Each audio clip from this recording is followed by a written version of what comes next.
મહારાષ્ટ્ર રાજકારણમાં સૌથી મોટી ઉથલપાથલ અજીત પવારે ડેપ્યુટી સીએમ તરીકે શપથ લઈ લીધા છે। અજીત પવારે મહારાષ્ટ્રના નાયબ મુખ્યમંત્રી તેઓ બની ગયા છે। 40 જેટલા ધારાસભ્યોનું તેમને સપોર્ટ છે અને તેમણે એકનાથ શિંદે સરકારને સમર્થન આપ્યું છે અને આ બધા જ વિશે આપણે ચર્ચા કરી રહ્યા છીએ। ચર્ચા કરવા માટે અમારી સાથે ઉપસ્થિત છે સૈયદ શકીલ કે જેઓ રાજકીય વિશ્લેષક છે, આ સિવાય ભૂષણ ભટ્ટ ઉપસ્થિત છે કે જેઓ ભાજપના નેતા છે, જયેશ ઠકરાર ઉપસ્થિત છે રાજકીય વિશ્લેષણ અને ભરત ડાંગર છે ભાજપના નેતા અમારી સાથે ઉપસ્થિત છે અને આઉટપુટ હેડ મનીષ પુરોહિત પણ અમારી સાથે જ છે। प्रशांत नेमा जुड़े गया है। सर, सबसे बड़ा सवाल ये है कि क्या ये अजीत पवार और शरद पवार के बीच के खटराग का ये नतीजा है या फिर खुद शरद पवार ने ये स्क्रिप्ट लिखी है?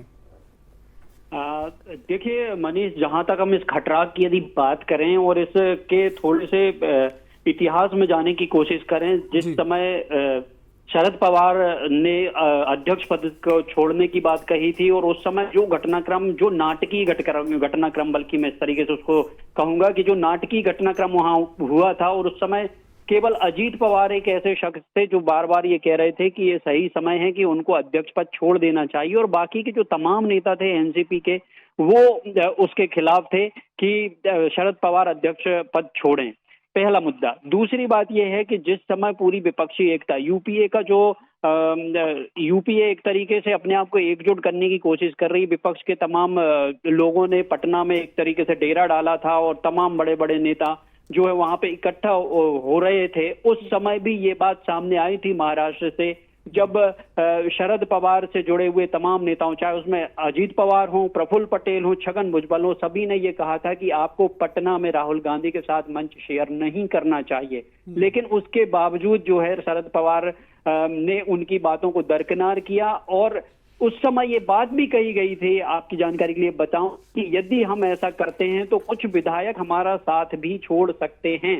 इसके बावजूद शरद पवार ने ये बात नहीं सुनी थी और वो पटना गए थे। सुप्रिया सुले वहां पे मौजूद थी और उसका ये जो नतीजा है वो उसके रूप में आज ये सामने यहाँ पे आते हुए दिख रहा है। जिस अभी इस बात में कहना थोड़ी सी जल्दबाजी होगी, लेकिन ये तमाम जो फैक्टर हैं पिछले कई दिनों से चले आ रहे हैं। रही बात अजीत पवार की, अजीत पवार 2.5 साल पहले भी एक बार सुबह सवेरे उन्होंने शपथ ले ली थी, और उसके बाद से कई बार ऐसे बयान में उनके सामने आए थे जिसमें उन्होंने उनके बारे में कहा जा रहा था कि वो भारतीय जनता पार्टी की तरफ उनका झुकाव ज्यादा दिख रहा है।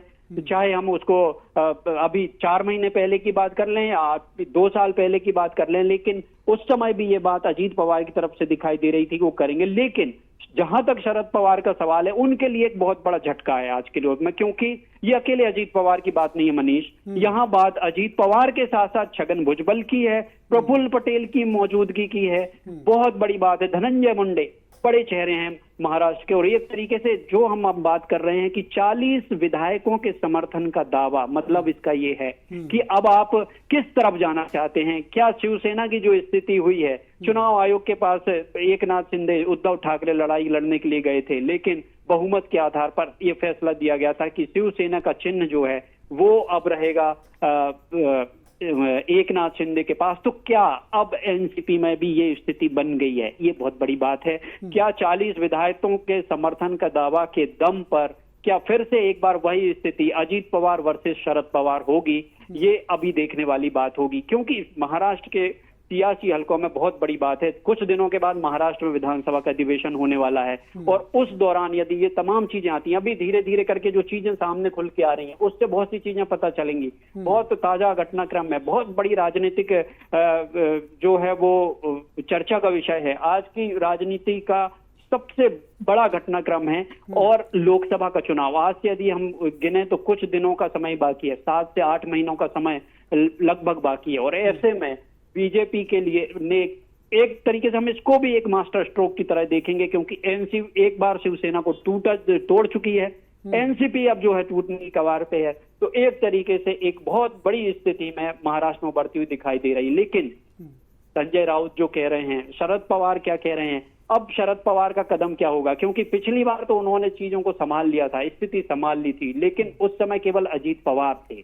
इस समय अजीत पवार के साथ 9 मंत्री शपथ ले चुके हैं, 40 विधायकों के समर्थन का दावा है। तो ऐसे में क्या होता है? क्या शरद पवार 84 ईयर्स 84 साल शरद पवार की उम्र है। राजनीति के इस मुकाम पर जाकर ये स्थिति एनसीपी जिसको उन्होंने खड़ा किया, अपने दम पर इस पार्टी को नेशनल लेवल तक लेके गए। हालांकि आज एनसीपी का दर्जा क्षेत्रीय पार्टी का हो चुका है, लेकिन फिर भी शरद पवार के लिए बहुत बड़ा झटके वाली बात है। मनीष सर, एक सवाल एक और भी है कि महाराष्ट्र नहीं पूरे देश में जब राजनीतिक जो विशेषज्ञ हैं, राजनीति में कुछ भी कर सकते हैं, राजनीति में अच्छे से जानते हैं राजनीति को, ऐसे नेताओं की जो गिनती हो तो उसमें शरद पवार का नाम भी बहुत ऊपर आता है।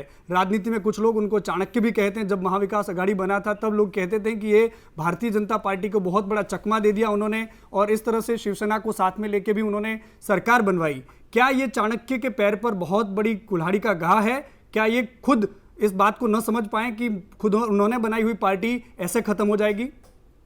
डेफिनेटली अब आप जो बात कर रहे हैं कि वो समझ नहीं पाए, यदि आपको ध्यान होगा मनीष, कुछ समय पहले की बात है जब शरद पवार सामने आए थे और अजीत पवार ने पिछली बार जब उन्होंने सुबह शपथ ली थी तब उस सवाल को, वह सवाल जो है शरद पवार से किया गया था कि क्या आपको ये जानकारी थी कि अजीत पवार ऐसा कुछ करने वाले हैं? तो शरद पवार का ये जवाब आया था कि मुझे इस बारे में कुछ भी नहीं पता था।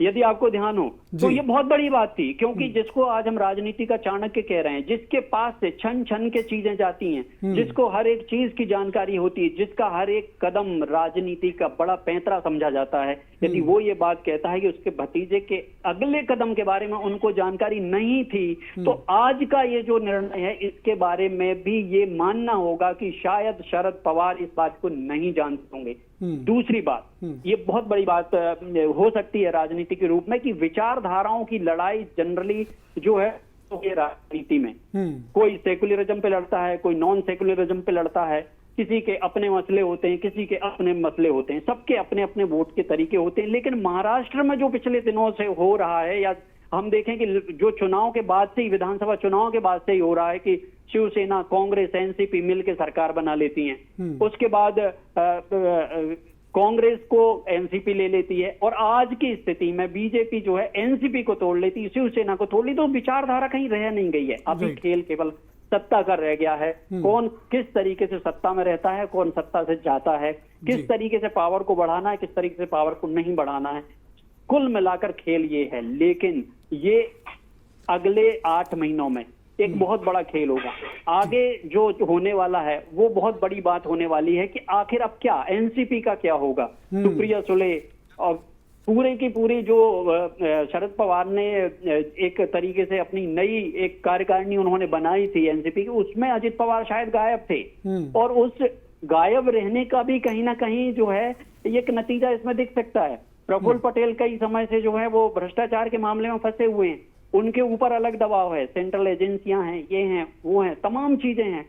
तो भ्रष्टाचार जिस तरीके से महाराष्ट्र में इस समय है, इस बारे में कुछ भी कहना गलत नहीं होगा कि बड़े बड़े नेता हों, चाहे हमने देखा लास्ट समय पूर्व गृह मंत्री जो रहे हैं वो भी उसमें फंसे हैं, कई सारे मंत्री इसमें शामिल रहे हैं। बहुत सारी चीजें ऐसी हैं कि जो ये बताती हैं कि जो सियासी घटनाक्रम है कहीं ना कहीं जो है ये आने वाले समय के लिए एक बहुत बहुत बड़े संकेतों के रूप में अब सामने आ रहा है। ये संकेत क्या होंगे, धीरे धीरे जब हम इसको एनालाइज करेंगे, इसका विश्लेषण करेंगे तो समझ में आएगा। लेकिन फिलहाल थोड़ी देर बाद अजीत पवार शायद एक प्रेस कॉन्फ्रेंस करने वाले हैं जिसमें कुछ खुलासे कर सकते हैं। शरद पवार भी लगातार अब नेताओं से बात कर रहे हैं, संजय राउत की बातें हो रही हैं, अब तमाम बयान सामने आ रहे हैं। लेकिन क्या होगा, अब क्या होगा, सबकी नजरें अभी इस बात पे हैं। सर, एक छोटा सा सवाल आपको अंतिम पूछ रहा हूं कि आने वाले दिनों में शरद पवार का राजकीय भविष्य क्या होगा?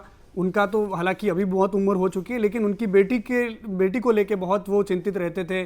जब पार्टी के सारे नेता बोल रहे थे कि आप इस्तीफा वापस ले लो, तब अजीत पवार ने बोला था कि नहीं, आपने बोल दिया मतलब बोल दिया है, ऐसा नहीं करना है। फिर पूरा जो राजनीतिक घटनाक्रम हुआ उसके बाद शरद पवार ने बिल्कुल बाला साहेब ठाकरे की तर्ज पर अपना इस्तीफा वापस ले लिया। शिव सैनिकों की तरह ही उन्होंने भी एनसीपी के समर्थकों का सिंपैथी ले ली, लेकिन वो दाव भी गलत साबित हुआ। आपको क्या लगता है आने वाले भविष्य में सुप्रिया सुले की राजनीतिक भविष्य क्या होगा और शरद पवार का क्या होगा? सर देखिए, इसमें 2-3 चीजें पाते हैं। इसमें हम अब राजनीतिक भविष्य पे सीधे तौर पे सवाल नहीं उठा सकते हैं। शरद पवार का जहां तक कद की बात है, उनका कद बहुत बड़ा है राजनीति में। ये तमाम राजनीतिक विश्लेषक, यहाँ बड़े राजनीतिक पंडित और तमाम नेता बहुत अच्छे से समझते हैं। शरद पवार ने लंबे समय तक केंद्र की राजनीति की है, बहुत अच्छे से राजनीति को समझते हैं, उसकी बारीकियों को, कौन कब क्यों कैसे कौन सा कदम उठा रहा है, उन्हें तमाम चीजों की जानकारी है।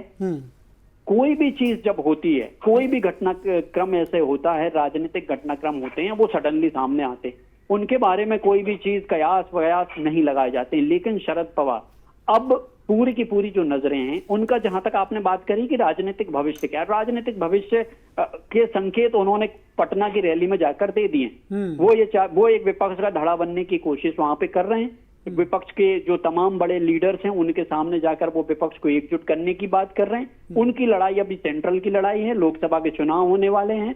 मेरे ख्याल से मार्च 2024 में तारीख भी डिक्लेयर हो जाएगी, 10, 12, 15 मार्च के आसपास, तब ये सब तमाम चीजें आ जाएंगी। लेकिन अजीत पवार का जाना, छगन भुजबल का जाना और प्रफुल्ल पटेल का चला जाना, एक तरीके से हम ये कहें, अजीत पवार को यदि हम थोड़ा सा बगल में भी रखते हैं, छगन भुजबल, प्रफुल्ल पटेल का जाना एक तरीके से कहीं न कहीं उनके दाएं और बाएं हाथ की तरह काम करने वाले लोग हैं। सुप्रिया सुले उनकी बेटी हैं। उस लिहाज से एक कोई भी राजनीतिक परिवार हो भारत का, वहां पे परिवारों के पास ही जिम्मेदारी चली आई है। आज भी यदि हम देखें तो मल्लिकार्जुन खड़गे की बात कम होती है, राहुल गांधी की बात ज्यादा होती है, जबकि अभी वो सांसद भी नहीं है। लेकिन इसी तरीके से यदि आप दक्षिण में चले जाएं तो वही स्थिति है, आप कश्मीर में चले जाएं वही स्थिति है, आप पंजाब में चले जाएं, किसी भी देश में जहां पे परिवार है, इवन उत्तर प्रदेश में यदि हम समाजवादी पार्टी या दूसरी पार्टियों की बात करें, बिहार में लालू प्रसाद यादव की बात करें, तो परिवारों के पास ही जो है वो राजनीति की कमान है।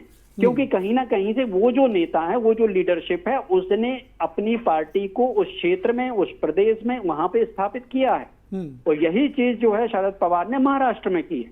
जी। भले ही सोनिया गांधी के मुद्दे पे, विवादों उसके मुद्दे पे उन्होंने अलग अपना रास्ता अपनाया हो, लेकिन आज भी जो है महाराष्ट्र में शरद पवार एक बहुत बड़ा नाम है, देश में बहुत बड़ा नाम है। और पिछली बार जिस तरीके से अजीत पवार को वापस लेकर के आए थे बीजेपी के पास से मंत्री पद की शपथ लेने के बाद, उससे उनके कद का अंदाजा हो गया था। लेकिन यही बात अब मैं कर रहा हूं कि आज के इस घटनाक्रम के बाद शरद पवार की ताकत कितनी है, वो आगे क्या कदम उठाते हैं, ये पता चलेगा। जी बिल्कुल, धन्यवाद सर। जी, તો શરદ પવારનું જે કદ છે તે મોટું છે, કારણ કે ગઈ વખતે જે ઘટનાક્રમ થયો હતો તેમાંથી તો અજીત પવારને તેઓ પાછા પોતાની પાર્ટીમાં લઈ આવ્યા હતા, પરંતુ આ વખતે એ રિપીટ થશે કે કેમ તે તો સમય જ કહેશે। થોડા સમયમાં પિક્ચર છે તે ધીરે ધીરે બધું જ ક્લિયર થશે।